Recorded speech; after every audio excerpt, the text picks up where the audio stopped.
추석 명절 잘 쉬시기 바랍니다. 우리 인사하시겠습니다. 안녕하셨습니까? 반갑습니다. 예, 추석 명절 잘 보내시길 바랍니다. 감사합니다. 예.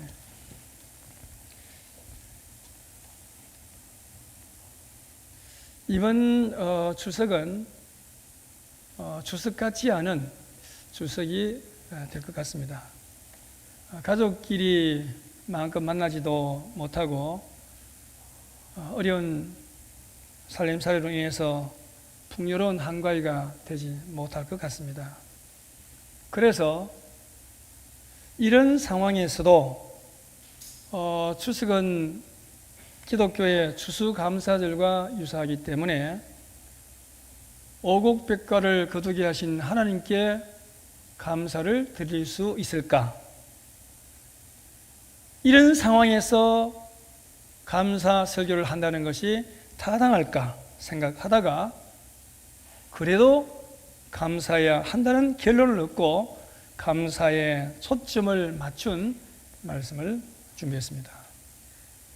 오늘 이 본문 말씀을 보시면은 예수님이 사마리아 지방을 걷고 계실 때 일어난 사건이 소개되어 있습니다. 나병 환자 10명이 모여 살고 있었습니다. 하필이면 10명일까? 9명도 11명도 아니고 10명입니다. 그 성경은 10이라고 하는 숫자에 굉장히 의미를 두고 있는 것 같습니다. 아브라함이 소돔과 고모라를 유황불에서 구원시켜 달라고 할 때 의인 10명만 있으면 구원시켜 달라고 간청한 내용을 우리는 알고 있습니다. 또 그리고 구약 시대 이 광야 교회에서 모세는 10부장을 가장 작은 단위로 나누었다는 것입니다. 그러니까 10명씩, 10명씩 뭉쳐서 살게 했습니다. 성경에서 가장 작은 공동체는 10명입니다.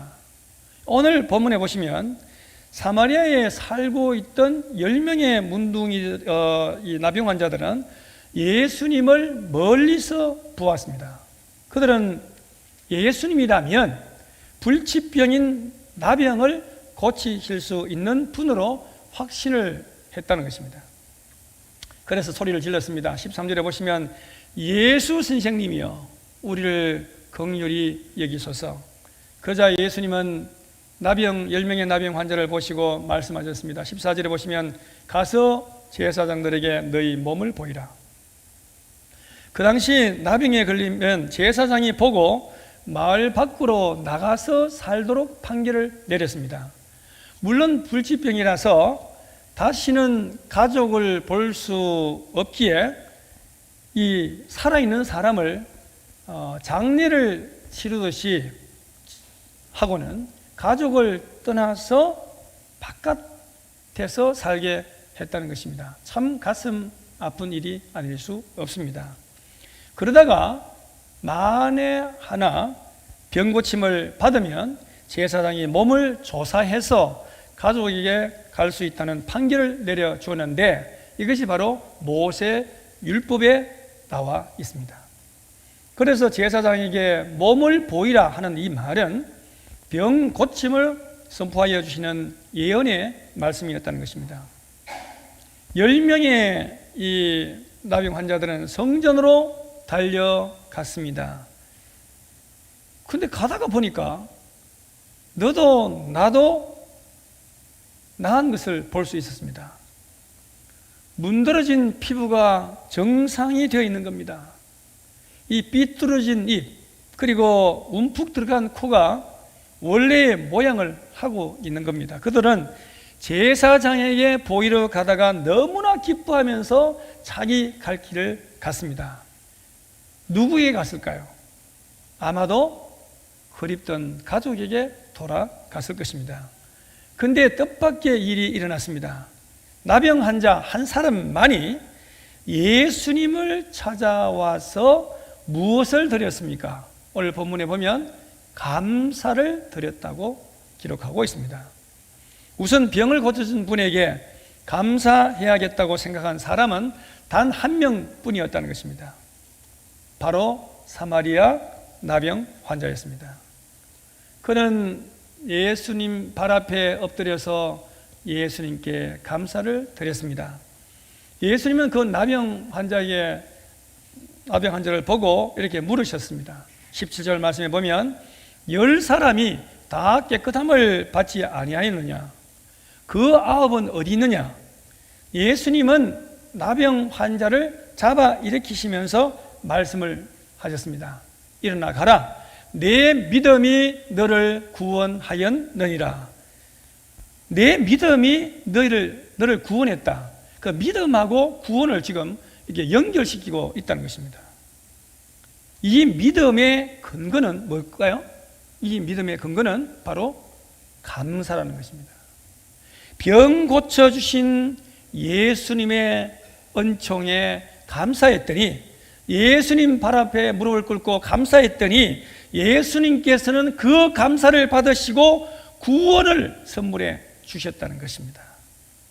수수감사절과도 유사한 우리 민족 고유의 추석을 맞이하면서 사마리아 나병 환자의 감사의 태도를 우리가 배울 필요가 있습니다. 이 사마리아 나병 환자의 감사의 특징이 무엇일까요? 첫 번째, 이 환자는 희귀한 감사를 드렸다는 것입니다. 따라 하시겠습니다. 희귀한 감사를 드렸다. 희귀한 감사를 드렸다는 것입니다. 10명의 이 환자가 같이 살고 같이 예수님을 만나고 같이 병고침을 받았습니다. 그러나 감사를 드린 사람은 겨우 한 명이었다는 것입니다. 사람들은 겉으로 보기에는 감사를 많이 하는 것 같아도 감사에 인색한 사람들이 우리 주변에 너무나 많습니다. 레이디 엘짐이라는 배가 침몰한 적이 있습니다. 그런데 이 스펜스라고 하는 이 청년은 생명을 걸고 그 물속으로 뛰어 들어가서 17명을 구출해 내었습니다. 살려내었습니다. 스펜스는 그 후에 기진맥진해서 병실에 입원을 했는데 이 병실에 기자들이 찾아왔습니다. 고맙다고 찾아온 사람이 몇 명입니까? 그는 슬픈 얼굴로 대답을 합니다. 한 명도 없습니다. 여러분, 감사해야 할 때 감사할 수 있는 사람은 그리 많지 않습니다. 사무엘 라이 보이츠라고 하는 이 변호사는 그의 평생에 사형 구형을 받은 48명을 변호해서 사형을 면케해 주었습니다. 그러나 이 48명 중에 단 한 사람만이 감사장을, 감사 편지를 보냈다고 합니다. 변호사 비용을 내가 냈으니 그것으로 충분하다. 아마 이렇게 생각했을지도 모르겠습니다. 변호를 잘해서 목숨을 건졌으니 이 비용이 문제겠습니까? 날마다 생각날 때마다 감사하는 것이 정상이 아니겠습니까? 그런데도 감사한 사람들이 없더라는 것입니다. 뉴저지주에 사는 니크 디지아모 씨는 애완용으로 돼지를 키웠는데 이것을 발견했다고 합니다. 돼지에게 맛있는 음식을 주면 돼지가 와서 꿀, 꿀, 꿀 세 마디를 하는데 그냥 꿀, 꿀, 꿀 세 마디를 2번이나 반복한다고 하는 것을 알아냈습니다. 이는 돼지가 주인에 대한 감사의 표시가 틀림없다고 분석을 했다는 것입니다. 돼지도 감사할 줄 안다는 이야기입니다. 그러나 많은 사람들은 감사를 잃어버리고 살아가고 있습니다. 잘 될 때 누구나 감사할 수 있습니다. 평탄할 때 감사할 수 있습니다. 그러나 안 될 때도 여전히 우리가 주님 앞에 감사할 수 있느냐 하는 것입니다. 10명의 나병 환자들의 소원은 꼭 하나였습니다. 불치병인 나병이 낫는 것이었습니다. 그래서 예수님께서 고쳐주시자 감사는 사라지고 말았다는 것입니다. 그 다음에 나병 환자의 감사는 의외의 감사입니다. 따라 하시겠습니다. 의외의 감사다. 오늘 이 말씀은 사마리아 나병 환자만이 예수님께 와서 감사드렸다고 강조하고 있습니다. 그러면 나머지 9명의 이 나병 환자들은 이방인일까요? 아닐까요? 이방인이 아니라는 말입니다. 사마리아 나병 환자만이 이방인이고 나머지 9명의 나병 환자는 유대인이라는 말입니다. 선택받은 유대인. 유대인들은 자기들만의 하나님의 은혜를 독차지하는 선택받은 백성, chosen people이라고 자부하고 있었습니다. 하나님의 은혜를 많이 받았다고 자랑하는 이들 중에 진정으로 감사드리는 이는 한 명도 없었습니다. 의외의 사람, 이방인이었던 사마리아인만 감사를 드렸다는 것입니다. 정말 감사해야 할 사람이 감사하지 못하는 경우가 허다합니다. 여러분 존 밀턴 아시죠? 이 존 밀턴이라는 사람은 44세에 44살에 실명이 된 사람입니다. 그 후에 이 불후의 명작인 신라곤을 썼습니다. 그런데 그는 그때 이렇게 글을 쓰고 있습니다. 주께서 내 육안을 어둡게 하시고 오직 주님만 바라보며 살 수 있도록 신령한 눈을 주셔서 주님께 감사드립니다. 눈 뜨고 있는 사람도 감사할 줄 모르는데 두 눈을 잃은 소경이 하나님께 감사드리고 있다는 것입니다. 유대인들은 하나님이 기적을 베풀어 주신 것에 대해 감사해야 했습니다. 그러나 그들은 응답과 함께 감사가 실종되고 말았다는 것입니다. 사마리아 나병 환자 한 사람만이 의외의 감사의 사람이 되었다는 것을 기억하시기 바랍니다. 끝으로 구원으로 연결되는 감사를 드렸다는 것입니다. 따라 하시겠습니다. 구원으로 연결되는 감사. 구원으로 연결되는 감사를 드렸다는 것입니다. 본문 16절에 보면 사마리아 나병 환자가 예수님을 찾아와 발 앞에 엎드려 감사했다고 기록되어 있습니다. 그랬더니 예수님께서 말씀하셨는데 17절 18절을 보시면 예수께서 대답하여 이르시되 10사람이 다 깨끗함을 받지 아니하였느냐? 그 9은 어디 있느냐? 이 이방인 외에는 하나님께 영광을 돌리러 돌아온 자가 없느냐 하시고 아멘. 그렇게 기록되어 있습니다. 예수님은 이렇게 말씀을 하시면서 결론을 내리기를 본문 19절입니다. 일어나 가라, 내 믿음이 너를 구원하였느니라. 9명의 환자들은 병만 고침받고 육만 고침을 받았다고 할 수가 있습니다. 그러나 사마리아인은 육도 고침받고 영혼도 구원을 받았다고 하는 것입니다. 사마리아 나병 환자의 감사는 바로 구원받은 감사였습니다. 여러분, 영원히 구원받는 것보다도 더 큰 감사가 어디에 있겠습니까? 시편 50편 2절에도 보시면 시편 기자가 이렇게 말씀하고 있습니다. 감사로 제사를 드리는 자가 나를 영화롭게 하나니 그 행위를 옳게 하는 자에게 내가 하나님의 구원을 보이리라. 아멘. 아멘. 그렇게 말씀합니다. 감사하는 자에게 구원을 주신다는 말씀입니다.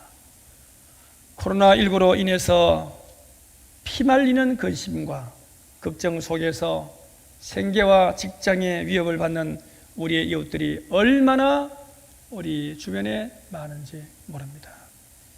이 혹독한 시대에 우리가 무슨 감사를 드릴 수 있습니까? 어떻게 감사라는 말이 나올 수 있습니까?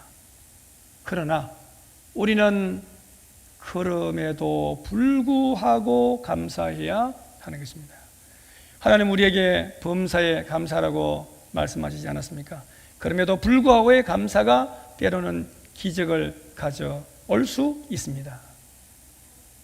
미국에서 군 선교를 하는 헤로데스 목사님이라는 분이 계시는데 한 성도가 찾아와서 한탄을 이렇게 합니다. 목사님, 저에게 원인도 모르는 병에 걸려 8년째 누워있는 딸이 있습니다. 그런데 제가 최근에 주님께 기도드리는 중에 주님이 저에게 그런 상황에서도 여전히 감사라고 하는 그런 마음을 주셨습니다. 도저히 내가 화가 나서 참을 수가 없습니다. 8년간 죽을 고생을 했는데 앞으로 얼마나 더 해야 할지도 모르는데 주님은 저에게 감사를 하라니요. 이 마음이 정말 주님이 제게 주는 것이 맞습니까? 그렇게 한탄했다는 것입니다. 목사님은 아무 말도 하지 않고 기도를 한 뒤에 그분을 돌려보냈습니다. 그런데 몇 주 뒤에 이 성도님이 환한 미소를 띠면서 목사님에게 다시 찾아왔다는 것입니다. 목사님, 제 딸이 드디어 살아났습니다. 깨어났습니다. 기적이 아닐 수 없습니다. 주님이 주시는 마음을 도저히 이길 수 없어서 모든 것을 체념하고 주님께 간절히 감사 기도를 드렸습니다. 8년 동안 힘든 가운데 임하셨던 주님의 위로들이 떠올랐습니다. 그렇게 기도를 드린 다음 날에 갑자기 딸이 정신을 차리고 깨어났습니다. 그렇게 이야기했다는 것입니다. 여러분, 우리는 기쁨 중에도 환난 중에도 주님께 드릴 것은 감사뿐입니다. 여러분, 최고의 감사를 드린 최고의 감사는 구원받는 것에 대한 감사입니다. 구원과 연결된 감사가 최고의 감사라는 것을 기억하시기를 바랍니다. 하박국 선자의 말처럼 우리의 양이 없어도 외양간에 소가 없어도 감람나무에 소철이 없을지라도 날 구원하신 하나님을 인하여 감사하리로다. 이런 고백이 우리에게도 있어야 되지 않겠습니까? 날 구원하신 하나님께 그럼에도 불구하고의 감사를 드릴 수 있는 저와 여러분들이 다 되시기를 부탁드립니다. 구원받은 것에 대한 기쁨과 감사가 드러나는 추석 명절이 되시기를 주님의 이름으로 축원합니다. 기도드리겠습니다. 하나님, 이번 주에는 추석 명절 연휴가 있습니다. 몸도 마음도 많이 지쳐 있습니다. 그리운 가족들 간의 만남을 통해서 힘을 얻게 하시고 정을 회복하게 도와주시옵소서. 감사가 희귀한 세상에 병고침을 받고 주님께 감사했던 유일한 한 사람이 바로 나에게 하시옵소서. 모든 상황이 안 좋음에도 불구하고의 감사, 구원받은 것에 대한 기쁨과 감사가 드러나는 추석 명절이 되게 하시옵소서. 예수님 이름으로 기도합니다. 아멘. 주신 말씀 우리가